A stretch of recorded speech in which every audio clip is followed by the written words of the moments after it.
Naisip mo na ba kung paano ginagawa ang semento na siyang pundasyon ng ating mga bahay?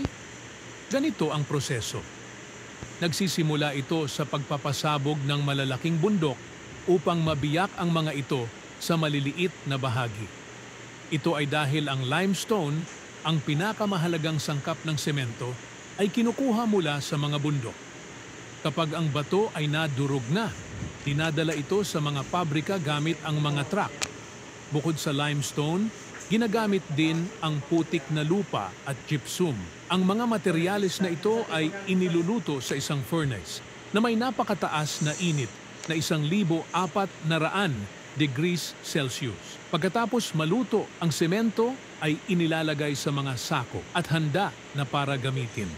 Ngayon, pag-usapan naman natin ang isang kamanghamanghang proseso, ang paglilinis ng makina ng eroplano. Napansin mo na ba kung paano binubugahan ng tubig ang umiikot na makina? Ginagawa ito upang alisin ang naipong alikabok at dumi mula sa turbine dahil ang mga eroplano ay lumilipad sa langit na puno ng polusyon. Kung hindi lilinisin, maaring masira ang makina. Maaring tanungin mo bakit hindi nahihigop ng makina ang mga manggagawa sa ganitong proseso? Simple lang, mabagal na mabagal ang takbo ng makina sa paglilinis. Kaya ligtas ito para sa mga manggagawa. Ang mga tubo ay maingat na ikinakabit sa makina para sa epektibong paglilinis ng walang panganib.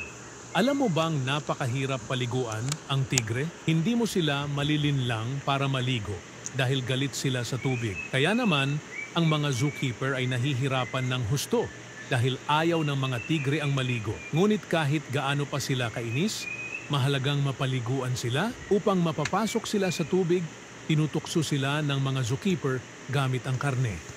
At dahil sa kagustuhan nilang makuha ang karne, tumatalon sila sa tubig.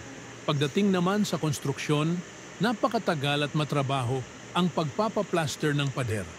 Isang buong araw ang kailangan para sa isang pader at ilang buwan para sa isang buong bahay na nag-aaksaya ng oras at pera.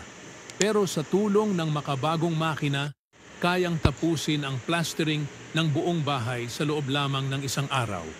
Nang walang nasasayang na semento, kamangha-mangha. Pagkatapos ng konstruksyon, karaniwan tayong naglalagay ng mga tiles, marmol o carpet. Pero sa China, gumagamit sila ng makabagong waterproof tile wallpaper.